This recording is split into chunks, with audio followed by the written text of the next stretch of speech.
Have you ever felt surrounded, yet strangely alone? Like the people closest to you are smiling, clapping, nodding, but something in your gut whispers, "This isn't real." That's not paranoia. That's perception sharpening. Because the most dangerous enemies don't throw punches. They give praise. They echo your words, mirror your values, and stand beside you until you truly need them. The Stoics warned us. Flattery is the enemy of truth, and false friends are worse than open foes. If you're not vigilant, fake people will infiltrate your life disguised as support, while slowly draining your peace, clarity, and confidence. In this video, we're going to reveal 7 signs you're surrounded by fake people and how a Stoic man responds with silence, discernment, and power. No drama, no confrontation, just pure self-protection and alignment with truth. If you're done entertaining weakness masked as loyalty, hit like, subscribe, and let's begin. Number 1. They echo but never challenge. Fake people often hide behind the illusion of support. They nod at everything you say. They agree with every idea. They mimic your values and flatter your opinions. Not out of genuine respect, but because they've learned that agreement buys them access. To an untrained eye, this feels like loyalty, but to the Stoic eye, it's manipulation cloaked in affirmation. Epictetus warned, "It is impossible for a man to learn what he thinks he already knows." That's what makes these people so dangerous. They don't challenge your thinking. They reinforce it even when it's flawed. They encourage your illusions instead of helping you see through them. And over time, their constant validation turns into a trap. Because when no one around you is sharpening your mind, you grow dull, comfortable, but not wise. True friends offer friction, not flattery, Seneca said. A friend is someone who helps us to be not only happier, but better. Better doesn't come from blind agreement.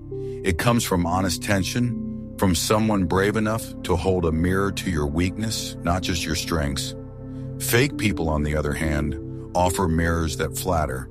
They reflect back a version of you that doesn't evolve. That kind of false reflection can feel soothing in the short term, but over time, it weakens your discernment and erodes your standards.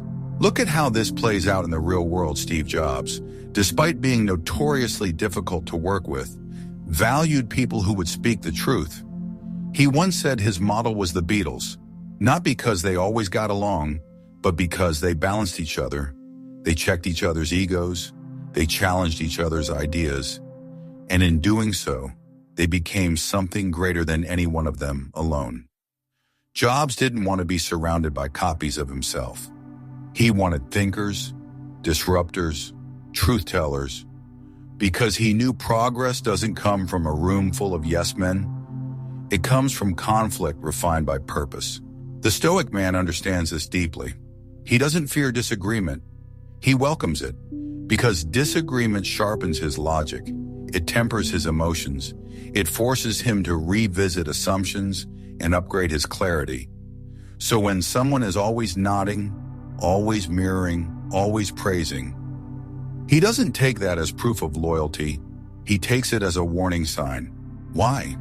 Because real loyalty isn't afraid to challenge you. Real support isn't afraid to say, "You're better than this." But fake people avoid depth. They're afraid of confrontation. They fear rocking the boat because they were never in it to begin with.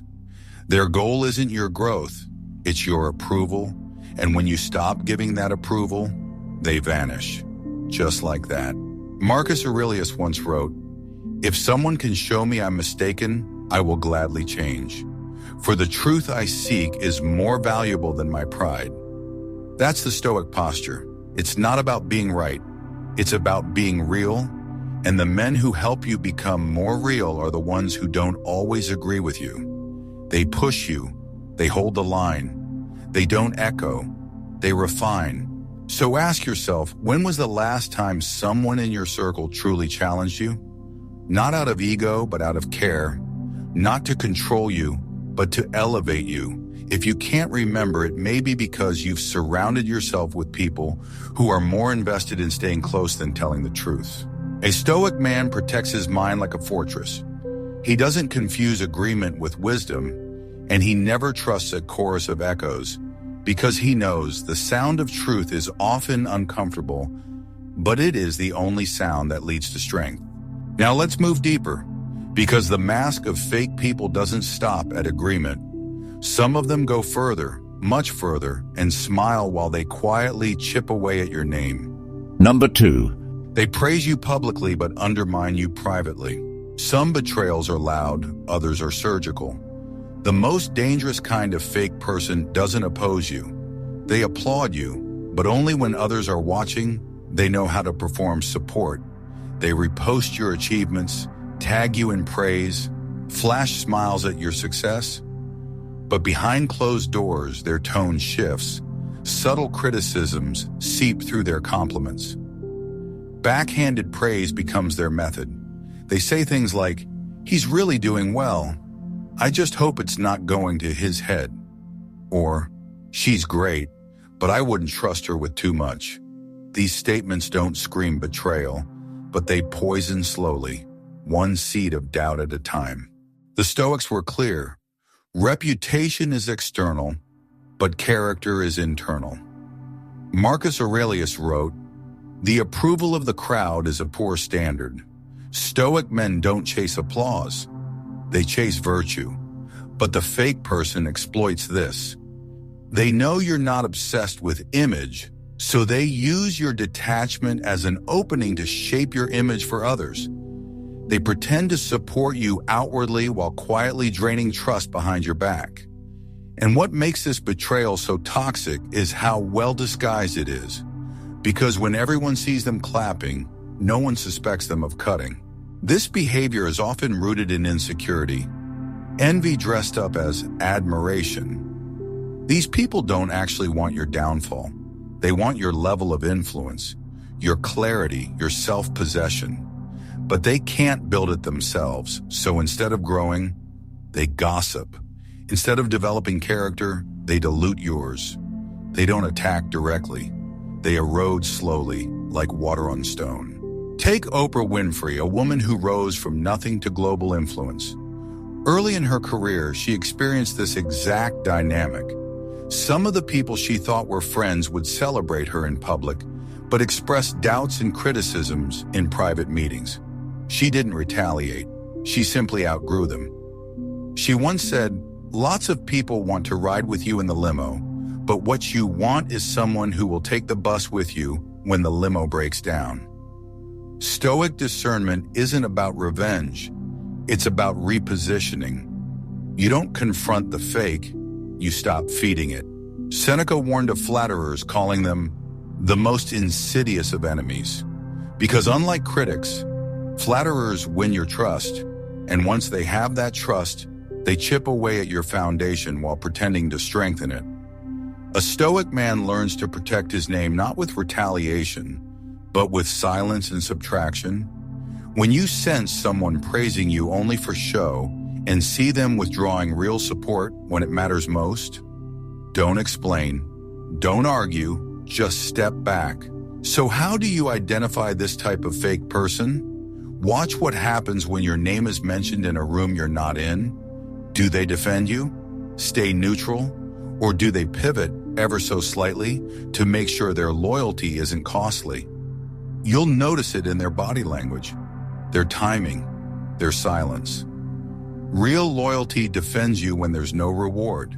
Fake loyalty advertises support while quietly managing risk.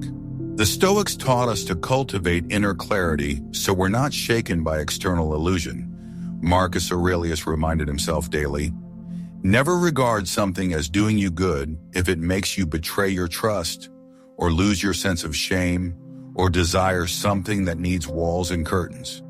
In other words, if someone's praise is only useful in public and harmful in private, it's not praise, it's manipulation. A Stoic man doesn't need public cheerleaders. He needs inner alignment. He walks with those who match his values when no one is watching. He doesn't chase being liked. He values being respected. By people whose actions match their words, especially when the room is empty. In the end, remember, applause is noise, but loyalty is proven in silence. And if someone's admiration disappears when the lights go off, it was never real to begin with. Number 3. They only show up when they need something. Fake people are masters of perfect timing. They hover at the edge of your life like moths around a lamp. Present only when your glow can warm them. They call after you've landed a promotion, never when you've spent nights awake questioning your direction.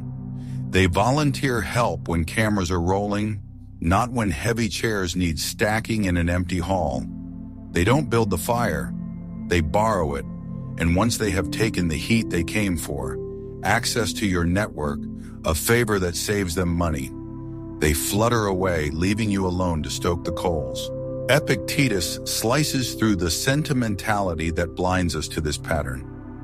Only the educated are free. Educated in what?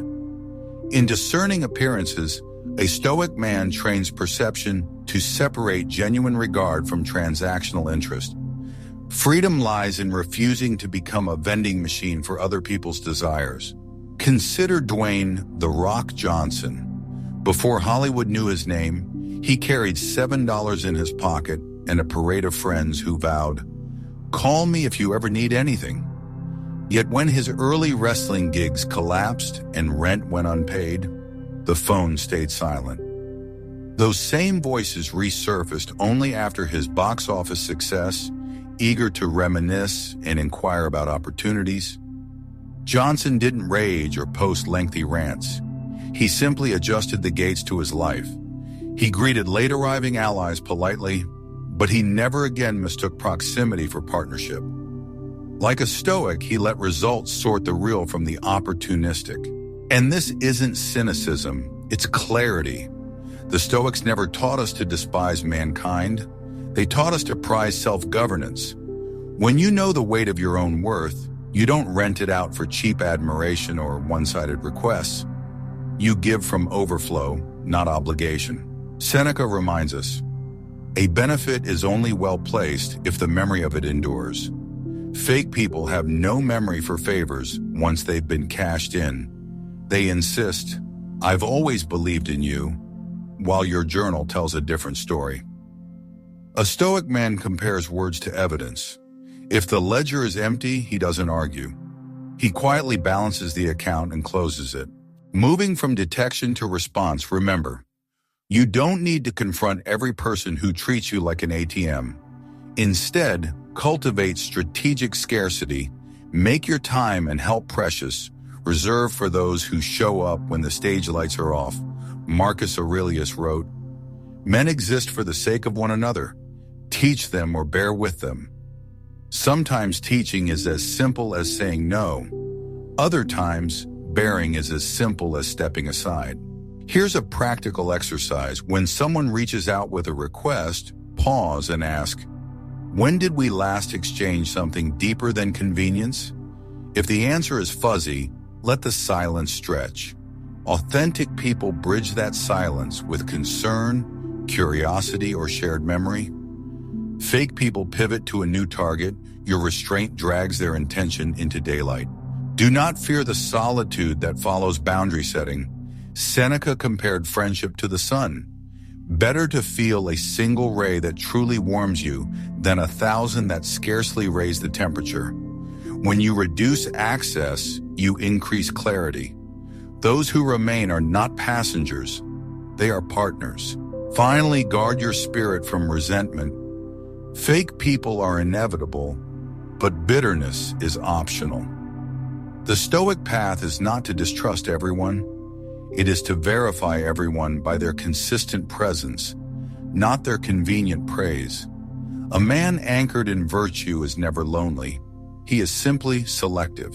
So the next time your phone lights up with a familiar number only when your success is trending, pause, ask, am I being valued or sampled? Then act with calm precision, because a Stoic man would rather walk alone in integrity than march with a crowd that forgets his name in the dark. Number 4. They compete with your pain. One of the clearest signs you're dealing with a fake person is what happens when you open up. When you speak from the heart, when you reveal something raw, something real like grief, failure, or heartbreak, do they meet you with stillness or do they pivot? Suddenly, your pain becomes a stage for their performance. You share something vulnerable, and instead of holding space, they respond with, "That's nothing. Wait until you hear what I went through." What should have been connection turns into a silent contest, and you're left not comforted, but overshadowed. The Stoics understood this dynamic well. They taught that the measure of a person is not how they react when they're center stage, but how they behave when someone else is. And when someone can't bear to let your experience stand on its own, it's not empathy, it's ego in disguise. This kind of behavior isn't always rooted in cruelty. More often, it stems from insecurity. These people haven't learned to sit with their own pain, so when yours surfaces, it threatens them. They don't know how to hold it gently, so they redirect, they hijack, they reframe your sorrow as an opportunity to speak about themselves. But here's the Stoic truth. Someone who can't honor another's suffering isn't strong. They're afraid. Epictetus reminded us, "We have 2 ears and 1 mouth so that we can listen twice as much as we speak." Listening, true listening, is an act of presence, and presence is love without a script. But fake people don't listen. They wait, not to understand, but to respond. They hear just enough to bring the conversation back to themselves, and you're left feeling unheard, unseen, like your moment was stolen by someone who needed attention more than they offered connection. Now contrast this with someone like Fred Rogers. Yes, Mr. Rogers.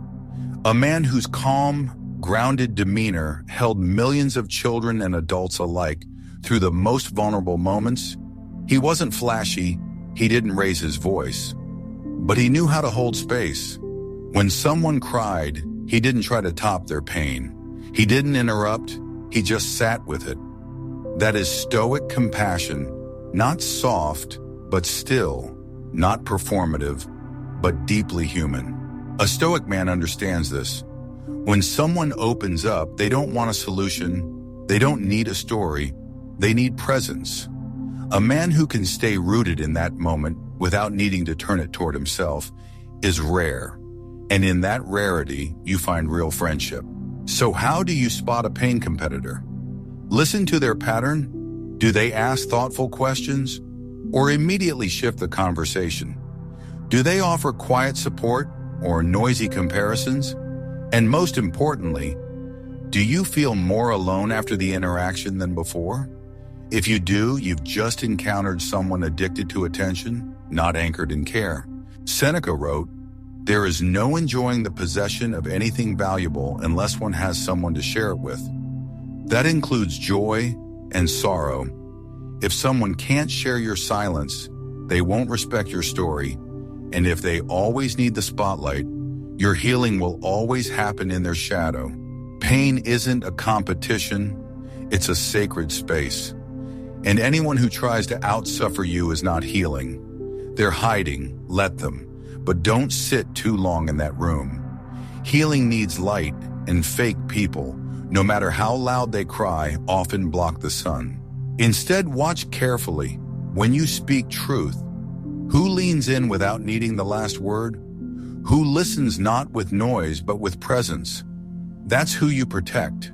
That's where your energy belongs. Because the Stoic man doesn't just speak wisely, he listens wisely, and in that quiet attention, you discover who's real. Number 5. They fake support but resent your progress. There are people who will cheer for you until you start moving faster than them. They'll clap for your dreams as long as those dreams stay hypothetical.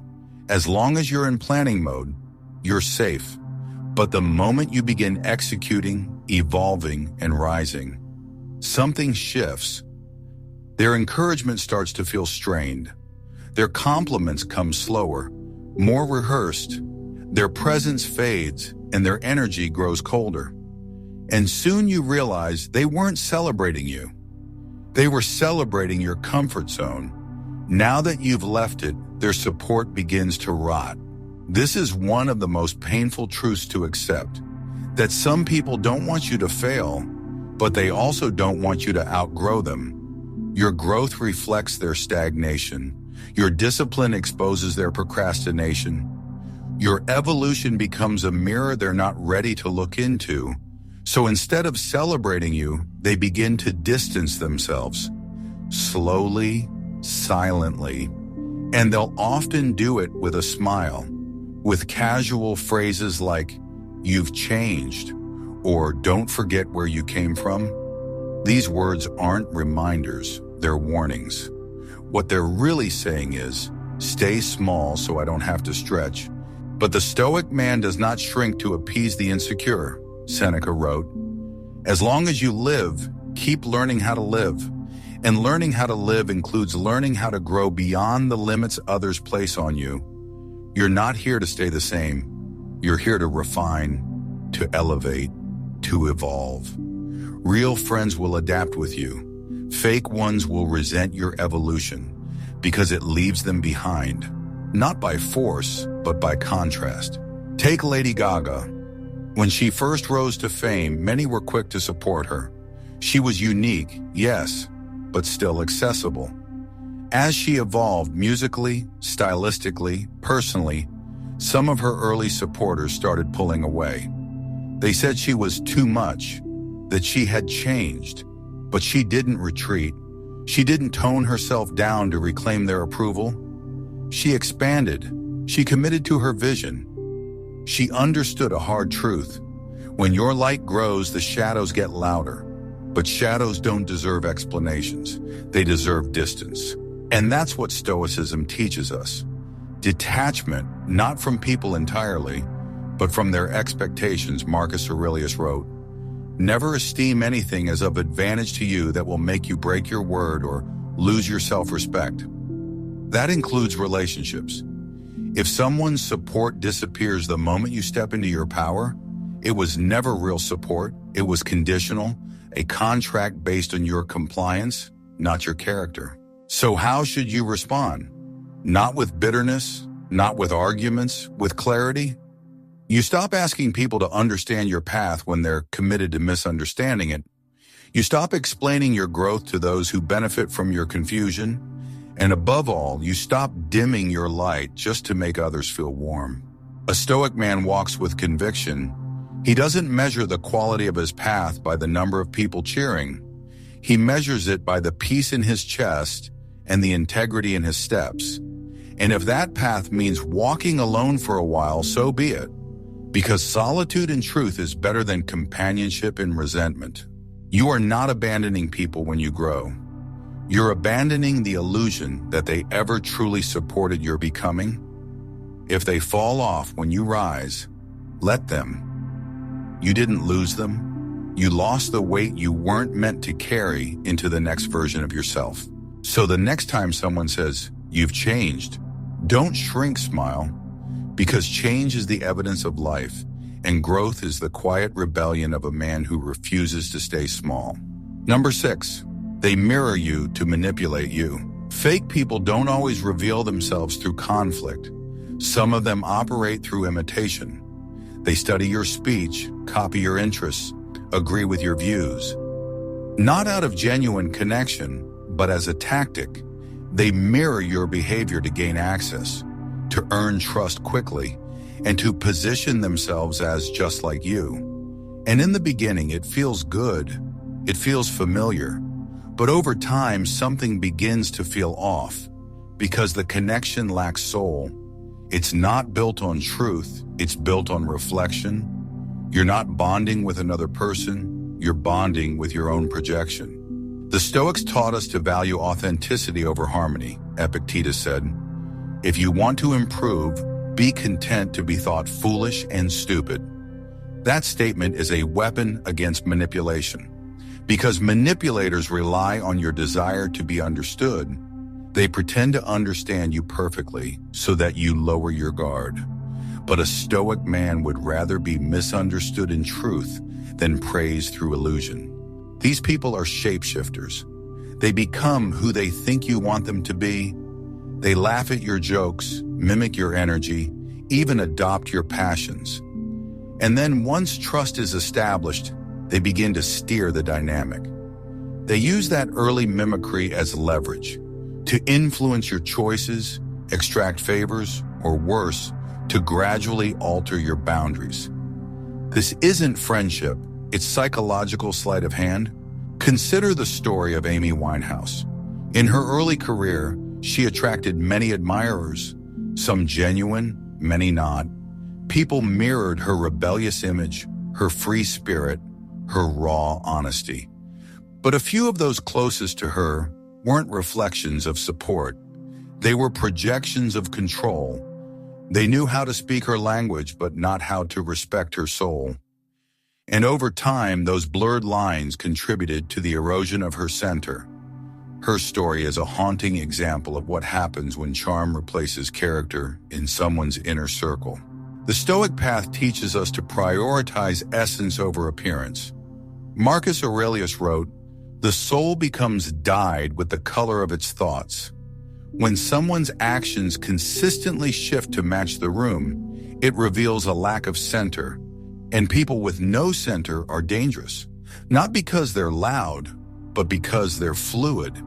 They can't anchor you because they haven't anchored themselves. So how do you protect yourself from this kind of manipulation? First, observe consistency. Real character doesn't change to match your mood. It remains steady across situations. If someone's personality seems to echo yours too perfectly, look for depth. Ask questions that require vulnerability. Share something that doesn't flatter you, and see how they respond. If the energy changes, if the warmth cools, if the mimicry falters, that's your sign. Secondly, maintain your own clarity. Fake people thrive in ambiguity. They want you emotionally entangled and mentally flattered, but the Stoic man remains centered. He knows his values. He checks in with his motives. He does not confuse attention with alignment. Lastly, be willing to distance yourself without drama, Epictetus taught. It is not events that disturb us, but our judgments about them. When someone's presence begins to feel like a performance, trust your perception. You don't need proof to make space. You need peace.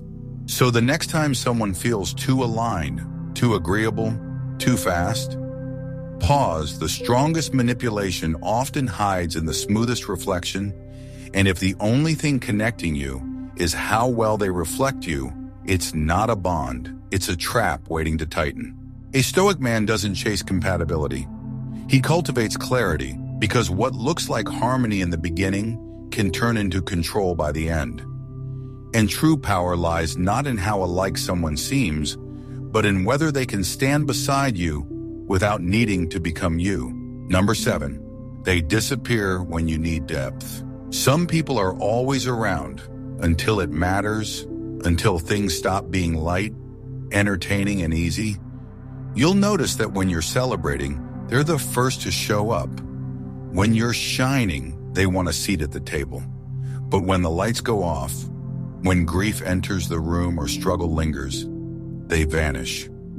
Suddenly they're busy, they're distant, they become experts at shallow check-ins, saying, "Let me know if you need anything."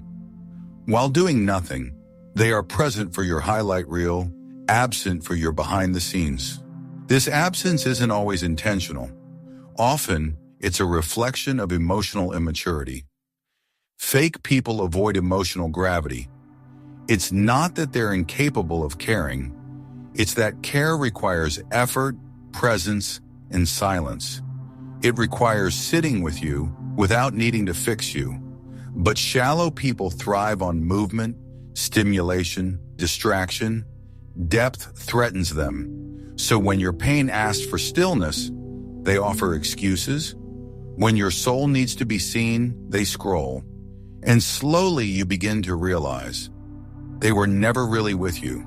They were with the version of you that didn't need much. The Stoics didn't value noise. They valued depth, Marcus Aurelius wrote. Dig deep within yourself. for there is a fountain of goodness ever ready to flow. That fountain is not found in people who flee when reality hits. It's found in those who stay, not because it benefits them, but because they choose to stand in truth, even when it's uncomfortable. True friendship, as the Stoics taught, is tested in silence, not in sound, Seneca wrote. A great man is one who is proof against flattery, who can bear truth, who is not corrupted by good fortune. And part of bearing truth is bearing witness to the truths of others, especially when those truths are difficult. It's easy to show up when things are light and celebratory. It's harder to show up when the room is heavy and silent. But that's when loyalty is forged. That's when love becomes real. Consider Anthony Bourdain, a man celebrated for his depth, his curiosity, his honesty. He traveled the world not just to taste food, but to understand people. And yet, in interviews, he often reflected on how few people truly checked in with him. Many loved the image, the brand, the storyteller, but few were willing to sit with the man beneath it. His life is a sobering example of how someone can be surrounded by people and still feel utterly alone, because presence is not about proximity, it's about energy. A Stoic man doesn't just seek company, he seeks connection. He knows that real relationships aren't built in the good times. They're revealed in the hard ones. And when people vanish at the first sign of depth, he doesn't chase, he doesn't beg, he observes, he accepts, and he adjusts. So how do you protect your peace in a world of shallow interactions? By honoring those who show up when it's not convenient, by keeping your circle small but real, by noticing who listens when you're not performing, and by remembering that one silent friend in your darkest hour is worth more than 100 voices when the sun is out. The Stoic man would rather sit in solitude than fake connection. He doesn't fear being alone. He fears being surrounded and still unseen. Because it's not about how many are around you, it's about who has the capacity to stand beside you when life loses its filter. So the next time life strips you down to the core, look around. Who's still there? Not to distract you, but to be with you. That's your tribe. That's your shelter. And that's where you build. The truth is, most people wear masks. They praise when it's easy, mimic when it benefits them, and vanish when presence is needed most. But a Stoic man sees through the surface. He doesn't chase connection. He cultivates clarity. He knows that not everyone who smiles at you is for you, and not everyone who claps is cheering. Some are counting, some are waiting for you to fall. But you don't need to expose them. You simply need to walk in truth, set boundaries in silence, and keep your energy clean. Because at the end of the day, fake people reveal themselves. Always, all you have to do is remain still long enough to see clearly. So if this video helped you name what you've been feeling, subscribe, like, and share this with someone who needs to hear it. Because strength doesn't come from being surrounded, it comes from being aligned, and alignment begins with truth.